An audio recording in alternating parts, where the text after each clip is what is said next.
Buenas noches, compañeros. Doctora María Lourdes Madrigal. Soy Rosalía Gabriela Danieles Pérez y estoy en la materia de instituciones del derecho romano en el plan 2. Bueno, la relevancia de los derechos reales. Si intentamos establecer la naturaleza jurídica de los derechos reales según la doctrina, nos enfrentaremos a una amplia gama de perspectivas que van desde una interpretación inicial que funciona en los derechos con los objetos, hasta un enfoque opuesto que sostiene que no hay una diferencia específica entre los derechos reales y los personales. Es esencial adoptar una dirección que nos ayude a elegir entre las múltiples teorías, todas ellas posibles, aquellas que se ajustan a nuestro sistema legal vigente y que lo explique de manera coherente. Bueno, los derechos reales poseen una significativa importancia tanto en el contexto del derecho romano como en las legislaciones contemporáneas. Estos derechos se refieren a las facultades que una persona ostenta sobre un bien, es decir, la capacidad de ejercer un control directo y exclusivo sobre un dicho activo. La trascendencia de estos derechos reales radica en su papel fundamental en la organización y funcionamiento, de la sociedad. Estos derechos permiten el establecimiento y la regulación de las relaciones afines con la propiedad, con la posesión y el uso de estos bienes, que son aspectos esenciales para el progreso económico y social, válgase la expresión. Además de esto, los derechos reales brindan una seguridad legal a los individuos, otorgándonos la capacidad de ejercer un control sobre nuestras propiedades y salvaguardar nuestros intereses. También facilita la transferencia, eh, bueno, eh, y la transmisión de estos bienes, a lo que agiliza un comercio y una actividad económica. Eh, Además de esto, los derechos reales brindan una seguridad legal a los individuos, otorgándonos la capacidad de ejercer un control sobre nuestras propiedades. Las obligaciones y sus fuentes, bueno, estas mantienen su importancia en la actualidad, tanto en el contexto del derecho romano como en las legislaciones contemporáneas. En el mundo actual, las obligaciones están reguladas con el Código Civil y otras normativas específicas de cada nación.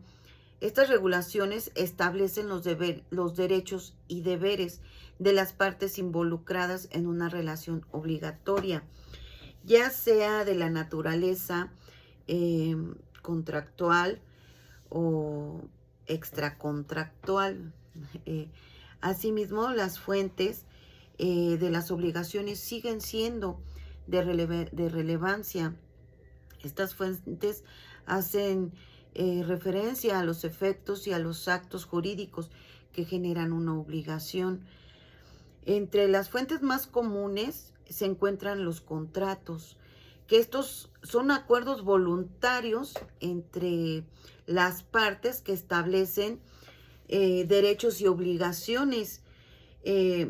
Y esto a su vez viene siendo recíproco. Por otro lado, los delitos son acciones u omisiones ilícitas que resultan en responsabilidad civil, los cuales son hechos ilícitos, por ejemplo, los causidelitos, que vienen siendo las acciones u omisiones ilícitas. Aunque constituyen delitos, bueno, estos generan las obligaciones de reparar un daño causado en caso de que fuera dentro de una propiedad. Esto lo vimos en el tema de Tasio con las hoces. Pero bueno, Asimismo, em, las obligaciones siguen siendo de relevancia actual. Estas fuentes hacen referencia a los eventos o a los actos jurídicos que generan una obligación, además de que mantienen su importancia en la actualidad, ya que son esenciales para la regulación en las relaciones jurídicas y las definiciones de los derechos y responsabilidades de las partes involucradas. La segunda razón es el legado en las sucesiones. Bueno, el legado en el contexto de las sucesiones constituyen un tema de significativa importancia.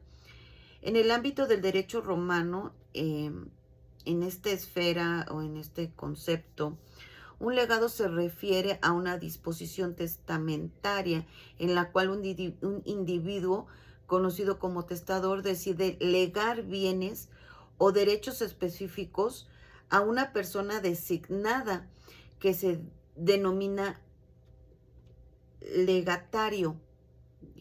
Sí, legatario. En este contexto, un legado puede abarcar bienes inmuebles, sumas de dinero u otros derechos. En estos es importante o es relevante destacar que un legado se distingue de una herencia, ya que en el primer caso se transfiere un conjunto específico de bienes o derechos, mientras que en el segundo, bueno, en este segundo se transmite la totalidad del patrimonio del que, bueno, ya dejó de ser, del difunto. Un legado puede ser conferido a individuos concretos o a instituciones o a entidades.